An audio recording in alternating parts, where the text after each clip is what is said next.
कि सिर्फ झंडे लगाने और कुमकुमे लगाने और बड़े बड़े नारे लगाने से ही ईद मिलादुन नबी का आप एहतमाम नहीं कर रहे हो, बल्कि हर सुन्नी आशिक रसूल को चाहिए कि वो इस मौसम में नहीं बल्कि पूरी जिंदगी उसकी है, लेकिन इस मौसम में खास तौर पर अपने नबी पाक सल्लल्लाहु अलैहि वसल्लम की सीरत तो पढ़ ले, मेरे आका सल्लल्लाहु अलैहि वसल्लम की बायोग्राफी मालूम हो जाए, हुजूर पाक की जिंदगी को समझ जाएगा, तो मेरे अजीजों ये हवाओं के झोंकों से उसका कभी कुछ बाल बेका नहीं हो सकता।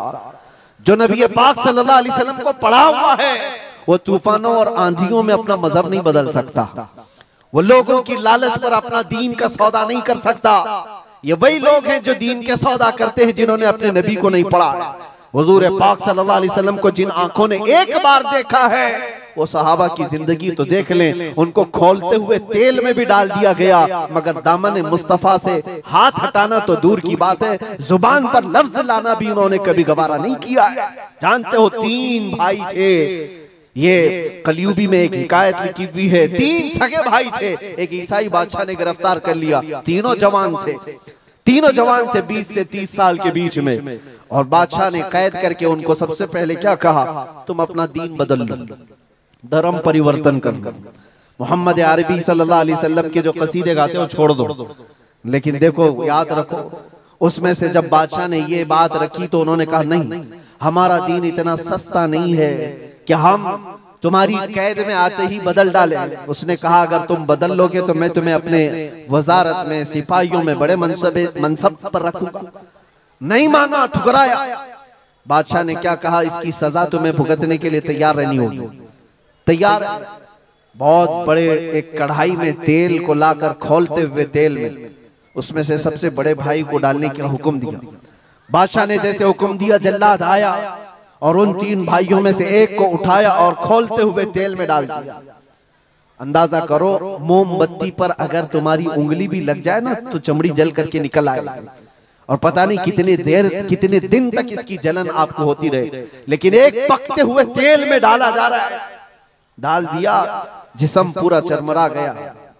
थोड़ी देर गुजरी, 2 भाई और मौजूद, दूसरे को बुलाया गया, देखा तुम्हारे भाई का हश्र क्या हुआ है, तुम अगर बादशाह की पेशकश को कबूल कर लो तो शायद तुम्हारी जान बच सकती है।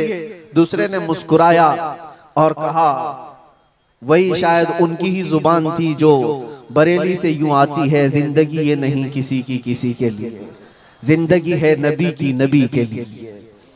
मेरे बड़े भाई को जलाने के बाद अब तो तुमने और भी मुश्किल कर दिया है फैसला। मैं इस बात के लिए तैयार हूं कि इससे बड़े तेल में भी मुझे डाला जाए, लेकिन जुबान पर मेरे मुस्तफा के दामन को छोड़ने वाली बात कभी नहीं ला सकता। दूसरे भाई को भी उठाया गया और खोलते हुए तेल में डाल दिया। 2 भाइयों की शहादत हो गई जगह पर ही। वो तेल में डालना जुबान पे अल्फाज हो सकता है, आसानी से हम बोल रहे हैं और आप आसानी से सुन रहे हैं, प्रैक्टिकल जिसके साथ होगा वो अंदाजा कर सकता है दर्द और कर्ब किसको कहते हैं, शिद्दत की तकालीफ किसको कहते हैं। मेरे अजीजों, तीसरा जो नौजवान था वो बहुत ही कम उम्र का था, 22 से 23 साल का होगा। बादशाह का जो वजीर वहां पर था उसने देख करके बादशाह से कहा इस लड़के को मेरे हवाले कर दीजिए, मैं इसको बदल करके लाऊंगा, मेरा चैलेंज है। क्यों जान इसकी भी ले लेंगे, मैं इसको बदल करके लाऊंगा। इतने मजबूत लोग कैसे हो सकते हैं अरब के कि खोलते हुए तेल में इनके भाइयों को डाला गया तब भी ये बदल नहीं रहे।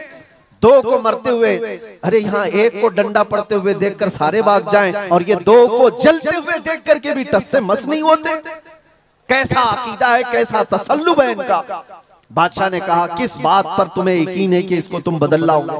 उसने कहा मुझे भरोसा है, आप मुझे दीजिए 1 महीने का टाइम, इसको बदल कर न लाऊं तो फिर मुझे आप जो सजा दे।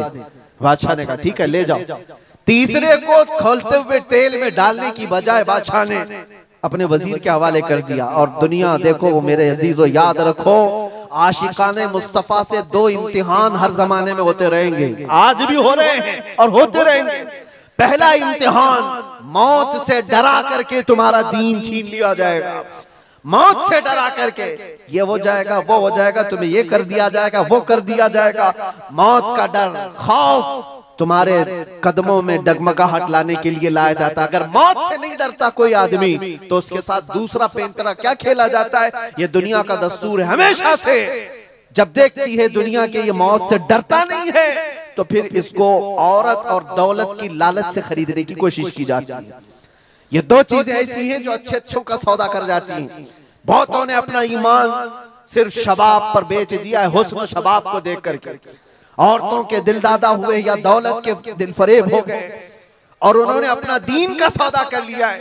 नौजवानों, याद रखो, तुम्हारी जिंदगी में अगर ये दो इम्तिहानों में से कोई इम्तिहान आए तो अपने नबी पाक को याद कर लेना, हुजूर को याद कर लेना और अल्लाह के नबी सल्लल्लाहु अलैहि वसल्लम की बारगाह में ये इस्तिगासा कर लेना कि मेरे आका, बड़ा सख्त और कठिन वक्त आया है। दुनिया मौत से डरा करके कभी मेरा ईमान छीनने की कोशिश कर रही है, अगर उससे मैं नहीं डगमगाया तो दुनिया मुझे हुस्न शबाब की लालच दे करके अपनी तरफ लेना चाहती है। अब उस वजीर ने क्या किया, उस छोटे से नौजवान लड़के को अपने घर ले गया और उसकी बेटी थी जो निहायत हसीन और जमील, बहुत खूबसूरत लड़की उस वजीर की थी। अपनी बेटी को बुलाया और कहा, बेटी तेरे लिए एक काम देता हूँ, 1 महीना हमको मिला है, इस नौजवान को अपनी मोहब्बत में, अपने हुस्न जमाल में लेकर के आजा, बादशाह सलामत से जो इनाम चाहे तुझे ला करके दे दूंगा।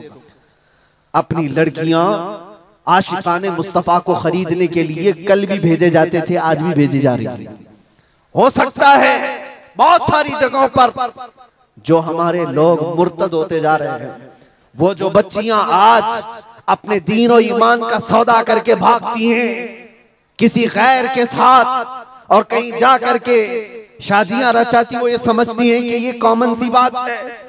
वो दीन बेचने वाले लोग हैं, उनका हिस्सा दीन इस्लाम में कुछ नहीं। कल क़यामत के दिन देखना, तुमने अपने नफ्स की खातिर एक गैर मुस्लिम के साथ भाग करके निकाह किया, चाहे वो बेटी हो कि बेटा हो, अपने दीन से सौदा किया है और गद्दारी की है। कल क़यामत के दिन मुंह तो अल्लाह को दिखाना है, हुजूर की शफाअत के बगैर तो कुछ होना नहीं है। देखना हश्र में जो हुजूर पाक सल्लल्लाहु तआला अलैहि वसल्लम के साथ तुम खड़े रहोगे कि हम खड़े रहेंगे, वो वक्त आने वाला है। उस नौजवान के साथ क्या हुआ, वजीर ने अपनी बेटी तो लगा दी, अल्लाह की पनाह मेरे अजीजों, हुजूर पाक का इश्क का एक कतरा भी जिसके दिल में आता है, ऐसी चीजें उसके पांव को नहीं डगमगाती, ना कभी उसका ईमान खरीद सकती हैं, ना उसके दीन का सौदा कर सकती हैं। वो लड़की रोजाना आती, रात के वक्त बैठ जाती और ये नौजवान जैसी महसूस करता, मेरे कमरे में अकेले तन्हा रहने के बावजूद वजीर की खूबसूरत हसीनो जमील बेटी, जिसके निकाह के पैगाम बादशाहों के औलाद से आया करते थे,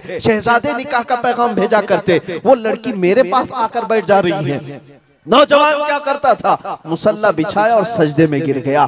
जब तक वो उठती नहीं थी ये सर उठाता नहीं था। ये रात भर के सजदे इसके इसी तरह रहते, वो ऊँगती रहती, देखती रहती, इंतजार करती रहती और थक करके वापस चली जाती। महीना गुजरने को आया था मेरे अजीजों, उस नौजवान ने आंख भरकर एक बार देखा भी नहीं और वो थक हार करके महीना खत्म होने के बाद उस नौजवान को मुखातब करके कहती है, ऐ नौजवान एक बार मेरे हुस्न को देख तो ले, मुझे देखने के लिए बादशाहों के बेटों की भी कतार लगती है, कई बड़े बड़े लोग पैसों के अंबार लगा सकते हैं मेरे हुस्न को देखने के लिए, एक तू है कि मैं आता हूं तो मुसल्ले पे गिर जाता है, उठ एक बार देख तो ले, मुझे अल्लाह ने कैसा हुस्न दिया है, कैसा जमाल दिया है, एक बार देख तो ले। उस नौजवान ने आंखें झपकाए बगैर, पलटे बगैर जवाब दिया कि ऐ खातून, तू अपना ये हरबा इस्तेमाल करना बंद कर दे, ये तेरा काम मुझ पर चल नहीं सकेगा।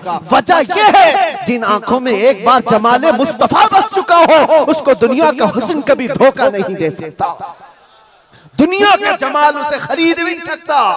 वो खातून उठ गई और जवान की इन बातों से उसके दिल पर ऐसा वलवला तारी हुआ।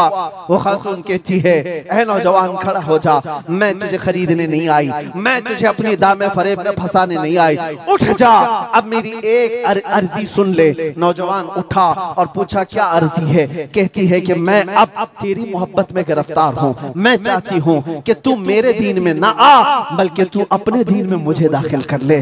जिसके हुस्न ने तेरी आंखों को ऐसा बाकमाल बनाया है कि तन्हा होते हुए भी कभी तूने मेरे हुस्न को नहीं देखा, मैं चाहती हूँ कि उस हुस्न के पैकर जमाले मुस्तफा की मैं भी दिलदादा हो जाऊं। उस नौजवान को उठाया और कहा, मुझे पढ़ा दे ला इलाहा इल्लल्लाह मुहम्मदुर रसूलुल्लाह। हर जमाने में आशिकाने मुस्तफा जो होते हैं, हर जमाने में जो आशिकाने मुस्तफा होते हैं वो दूसरों की छाप अपने ऊपर लेते नहीं हैं, बल्कि जहां जाते हैं अपनी छाप दूसरों पर छोड़ करके आते हैं। यही होती है जिंदगी आशिकाने मुस्तफा की। उस नौजवान ने उसे कलमा तैयबा पढ़ाया और उस खातून ने कहा चलो यहाँ से निकलो, कुफ्रिस्तान से निकल करके हम निकाह करते हैं और साथ जिंदगी गुजारेंगे।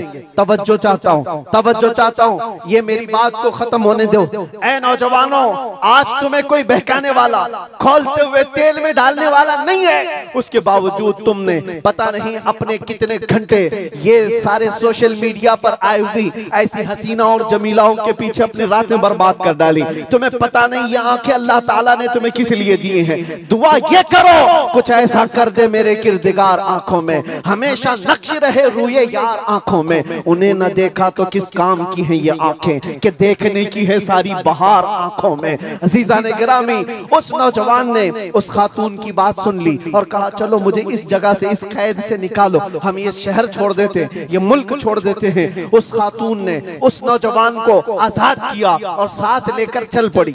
शहर भी छोड़ दिया, बाहर निकल पड़े। रात का वक्त है, अचानक वो आधा रास्ता तय किए कि पीछे से घोड़ों के दौड़ने की आवाज आई। तवज्जो चाहता हूँ, एक फौज आ रही है और हिनहिनाने वाले घोड़ों की आवाजें आने लगी। दोनों डर गए। नए लोग हैं, नौजवान लड़का है, नौजवान लड़की है और शहर से भागे हुए हैं, दीन इस्लाम कबूल करके निकले हुए हैं।